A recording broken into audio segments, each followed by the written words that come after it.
Nous sommes sans doute en train de vivre la fin de l'hégémonie occidentale sur le monde. Nous nous étions habitués à un ordre international qui, depuis le XVIIIe siècle, reposait sur une hégémonie occidentale. Vraisemblablement française au XVIIIe siècle, par l'inspiration des Lumières, sans doute britannique au XIXe grâce à la révolution industrielle, et raisonnablement américain au XXe, grâce aux deux grands conflits et à la domination économique et politique de cette puissance. Les choses changent. Et elles sont profondément bousculées par les erreurs des Occidentaux,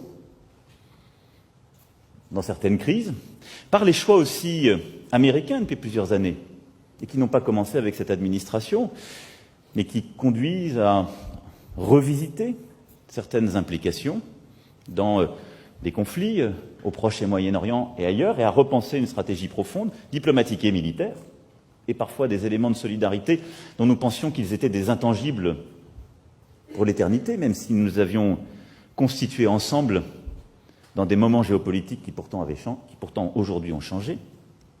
Et puis, c'est aussi l'émergence de nouvelles puissances dont nous avons sans doute longtemps sous-estimé l'impact. La Chine au premier rang, mais également la stratégie russe, menée, il faut bien le dire, depuis quelques années avec plus de succès. J'y reviendrai.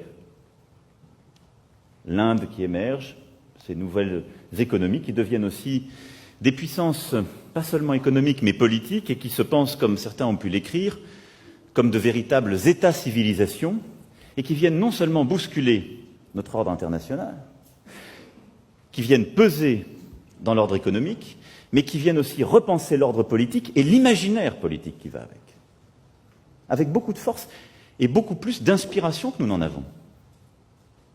Regardons l'Inde, la Russie, la Chine. Elles ont une inspiration politique beaucoup plus forte que les Européens aujourd'hui. Elles pensent le monde avec une vraie logique, une vraie philosophie, un imaginaire que nous avons un peu perdu. Et donc tout ça vient nous bousculer très profondément, vient rebattre les cartes. Je ne parle pas évidemment de l'émergence africaine. Chaque jour